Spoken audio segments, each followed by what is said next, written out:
Assalamualaikum warahmatullahi wabarakatuh. Saya Muhammad Rais bin Mat Farid, nombor ID A172733.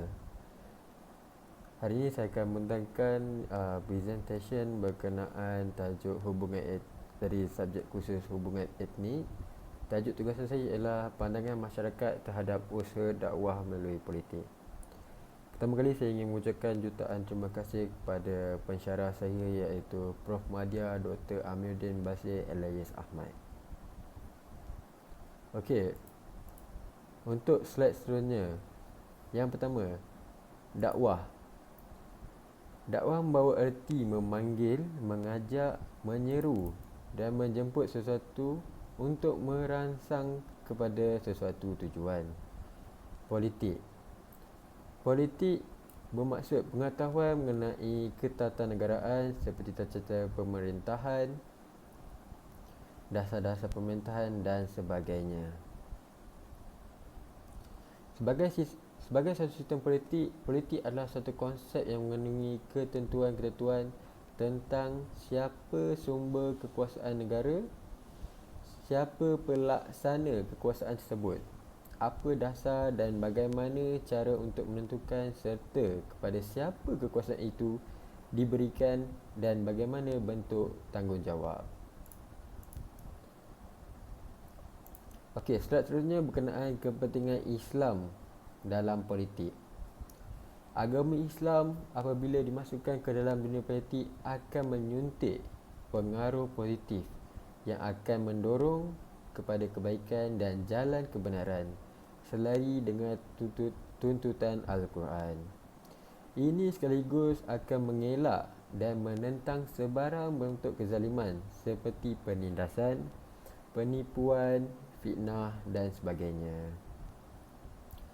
Politik yang didasari oleh agama iaitu Islam juga akan membela umat yang lemah, memantau dan menentang kezaliman. Al-Quran dan As-Sunnah sebagai panduan. Okey, untuk slide seterusnya, kewajipan pelaksanaan dalam dakwah politik Islam.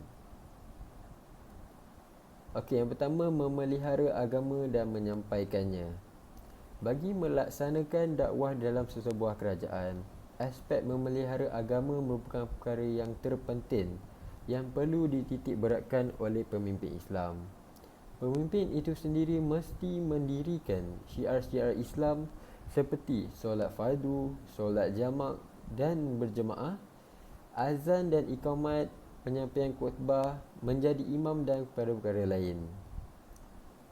Seterusnya, keadilan. Menegakkan keadilan dan membantu sesiapa sahaja yang dizalimi, menyuruh kepada yang baik-baik dan menentang kemungkaran dengan menegakkan syariah Islam, menjaga rakyat supaya tidak diperhambakan sesama manusia atau diperlakukan sesuka hati. Okey, apa yang dapat lihat ialah elemen penting dakwah politik. Okey, ada 5 iaitu akidah, akhlak, adil, ikhlas dan sabar. Okey, yang pertama berkenaan akidah. Bermaksud simpulan atau ikatan yang mengikat hati dan perasaan kepada suatu kepercayaan tanpa boleh digugat. Kedua, akhlak. Sistem politik Islam akan dapat ditegakkan di atas kemuliaan akhlak serta penghormatan terhadap hak-hak asasi manusia. Ilmu akhlak mempunyai kaitan yang cukup penting terhadap ilmu-ilmu lain. Di dalam ilmu undang-undang dan peraturan misalnya, ilmu akhlak memainkan peranan dalam mempengaruhi natijah yang baik. Ini kerana ilmu ini merupakan suatu ilmu yang menyeru kepada pekerjaan yang mendatangkan manfaat dan mencegah setiap pekerjaan yang mendatangkan kemudaratan. Yang ketiga ialah adil. Memperjuangkan keadilan merupakan satu tuntutan dalam Islam. Sebagai pemimpin atau pemerintah, keadilan yang perlu ditegakkan ialah keadilan di segala bidang, sama ada dalam bidang hukum, hak asasi manusia, politik, kemasyarakatan dan semua yang berkaitan dalam kehidupan manusia. Apabila keadilan secara menyeluruh, maka akan timbullah rasa perpaduan yang kukuh di antara pemerintah dan umat secara keseluruhannya. Okey, yang keempat ialah ikhlas. Sifat ikhlas merupakan satu tersembunyi daripada amalan hati. Maksud ikhlas ialah melakukan sesuatu amalan hanya untuk ibtigha madawatillah, iaitu mencari keredaan Allah tanpa didosarkan dengan maksud lain. Misalnya melayani hawa nafsu, keuntungan dunia, pangkat, harta, kemasyhuran, kedudukan, meminta pujian atau mengelak dari kehinaan dan sebagainya. Yang kelima ialah sabar. Umat Islam perlu sedar bahawa Allah Subhanahu Wa Taala menguji manusia semata-mata untuk menguji kesabaran dan kualiti iman seseorang. Sedarlah bahawa para pendakwah sudah pasti akan bertemu dengan al-ibtila, iaitu cubaan, al-mihnah, iaitu ujian, dan al-fitnah, iaitu fitnah. Kerana semua ini merupakan sunnah dan sunnatullah.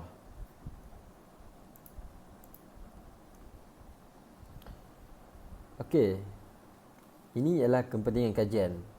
Kajian ini bertujuan untuk mengemukakan peranan masjid dalam mengaplikasikan pendekatan dakwah yang signifikan terhadap masyarakat multi etnik di Malaysia. Makalah ini turut mengemukakan medium-medium dakwah yang boleh digunakan masa kini dalam usaha dakwah oleh institusi masjid terhadap masyarakat yang berbilang kaum. Metodologi kajian. Metodologi kajian yang digunakan adalah berbentuk kualitatif dengan menganalisis dokumen untuk mendapatkan data premier. Dapatan kajian. Dapatan kajian menunjukkan bahawa terdapat beberapa pendekatan dakwah dan medium dakwah yang relevan digunakan oleh institusi masjid sebagai alat dakwah kepada masyarakat multi etnik seperti di Malaysia. Seterusnya, pandangan masyarakat terhadap usaha dakwah melalui politik. Budaya politik berbeza. Seperti apa yang akan dapat lihat, iaitu ini adalah chart setiap negara mempunyai budaya politik yang berbeza. So boleh katakan ramai yang setuju. Okey, so saya terangkan. Setiap negara mempunyai jumlah majoriti sekelompok kaum masyarakat di mana seperti negara-negara Muslim di Asia akan terdiri daripada pemimpin-pemimpin Muslim, manakala negara Eropah pula akan dipimpin oleh pemimpin beragama Kristian. Di sini kita akan dapat lihat pemimpin Muslim lebih disegani dan dihormati rakyatnya kerana kepimpinan beliau yang adil dan saksama. Berbeza pula pemimpin barat yang sering mengamalkan budaya politik yang buruk seperti rasuah. Sebanyak 97% memilih setuju bahawa jawapan mereka. Dengan ini membuktikan bahawa politik masih mempunyai budaya yang berbeza di dalam sesebuah negara.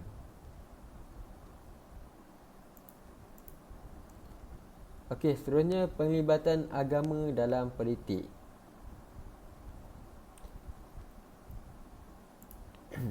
Masyarakat di Malaysia hidup dengan pelbagai kaum seperti Melayu, Cina dan India. Ini sedikit sebanyak akan memberi ketegangan jikalau sesebuah agama dilibatkan dalam politik. Kerana sebilangan kaum merasakan isu agama amat sensitif dan sebilangan kaum akan merasakan hak kepentingan sebagai rakyat menjadi terancam. Okey, sebanyak 50% memilih setuju sebagai jawapan mereka dan 40% memilih tidak setuju. Dengan ini membuktikan bahawa hal agama amat sukar untuk dilibatkan dalam politik, terlebih lagi dalam budaya politik di Malaysia. Akan tetapi, jika sebagai Muslim tidak seharusnya mengamalkan budaya sekularisme. Al-Qaradawi juga sangat tegas menegaskan bahawa agama Islam tidak ada pemisahan antara agama dan politik. Ini kerana menjauhkan politik daripada agama adalah sama dengan menjauhkan politik daripada unsur-unsur pembentukan kebaikan dan penolakan kejahatan, menjauhkan daripada pendorong kebaikan dan ketakwaan, serta membiarkan politik penuh dengan dosa dan permusuhan. Slide seterusnya ialah pengasingan politik dan dakwah. Sebanyak 50% memilih setuju sebagai jawapan mereka dan 40% memilih tidak setuju. Ini juga membuktikan bahawa rakyat Malaysia masih lagi keliru akan perkara ini dan telah dipengaruhi fahaman sekularisme yang dibawa oleh pemimpin kita kerana ingin meraih sokongan daripada penganut agama lain.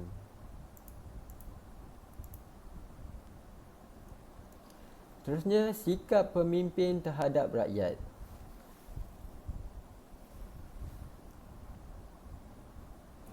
Okey, apa yang anda dapat lihat? Sebanyak 97% memilih setuju sebagai jawapan mereka. Dengan ini membuktikan bahawa sudah pasti masyarakat maupun pemimpin mereka seorang yang bersikap adil dan tidak zalim terhadap mereka kerana nilai-nilai moral seperti ini yang akan menjadikan sesebuah negara harmoni, aman dan damai. Seterusnya, memilih pemimpin mengikut agama. Sebanyak 50% memilih setuju sebagai jawapan mereka dan 40% memilih tidak setuju. Ini menunjukkan bahawa rakyat Malaysia masih mempunyai perbezaan pendapat untuk hal ini.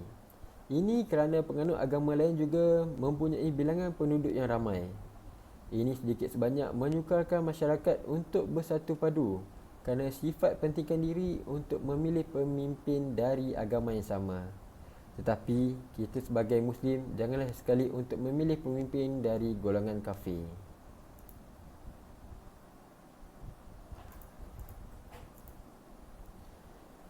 Okey, untuk slide seterusnya ialah kuasa politik sebagai usaha dakwah. Alright, sebanyak 71% memilih setuju sebagai jawapan mereka dan ini membuktikan bahawa kuasa politik dapat menjadikan usaha dakwah lebih berkesan kerana hanya pemimpin sahaja yang dapat menyebarkan sesebuah dakwah dengan lebih efektif kerana mempunyai pengaruh media sosial dan juga pendekatan diri dengan masyarakat di setiap negeri dalam aktiviti berkempen.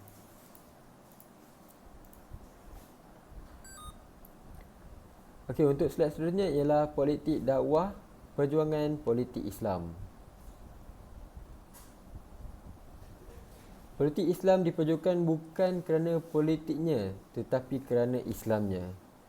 Justru perjuangan politik Islam perlulah menyelah kehebatan dan kemuliaan ajaran Islam. Sebanyak 78% memilih setuju dengan sebagai jawapan mereka dan ini membuktikan bahawa ramai setuju bahawa dalam Islam dakwah amatlah dituntut dan kita sebagai Muslim harus menjadi jalan untuk memperkembangkannya.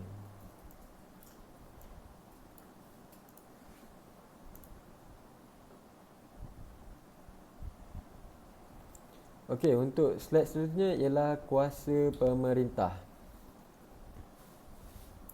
Sebanyak 76% memilih setuju sebagai jawapan mereka dan ini membuktikan bahawa kuasa yang besar adalah dari golongan-golongan pemimpin. Pemimpin juga akan dihormati jika mereka berjaya mentadbir dengan baik dan berjaya menjaga imej Islam.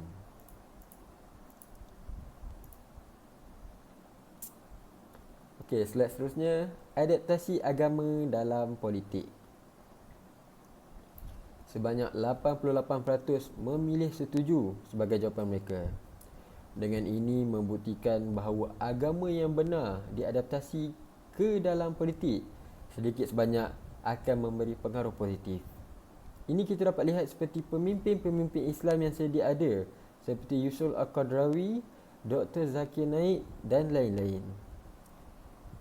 Pimpinan beliau telah berjaya membuka hati penganut agama lain untuk memeluk Islam dek kerana pengaruh positif dan nilai-nilai murni yang ditunjukkan beliau yang telah memberikan hidayah pada individu-individu tersebut.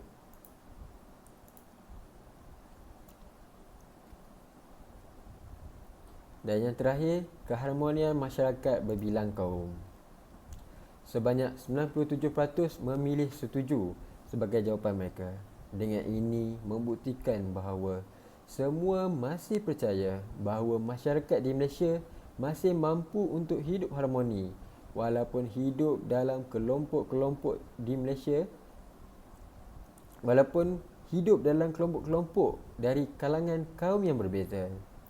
Ini kerana masyarakat tahu bahawa kita tidak seharusnya bermusuhan kerana setiap orang yang bersatu akan membawa kejayaan yang besar, dan ini juga mempermudahkan kita sebagai Muslim untuk menyebarkan dakwah dan memperluaskan fahaman Islam dalam kalangan kita. Okey, untuk kesimpulan, dakwah merupakan satu usaha untuk membawa manusia kepada kebaikan, mencegah kemungkaran dan membimbing manusia untuk beriman kepada Allah Subhanahu Wa Taala. Dakwah bukanlah hanya untuk merujuk pada program ceramah dan aktiviti di masjid semata-mata. Malah dakwah perlu dilihat dengan pandangan lebih meluas, sama ada dari sudut pendakwah, sasaran pendakwah, isi kandungan dakwah, pendekatan dakwah dan medium penyampaiannya. Dan terakhir, dakwah dan politik dapat membantu pembangunan negara dan juga masyarakat. Sekian saja dari saya. Sekian, terima kasih.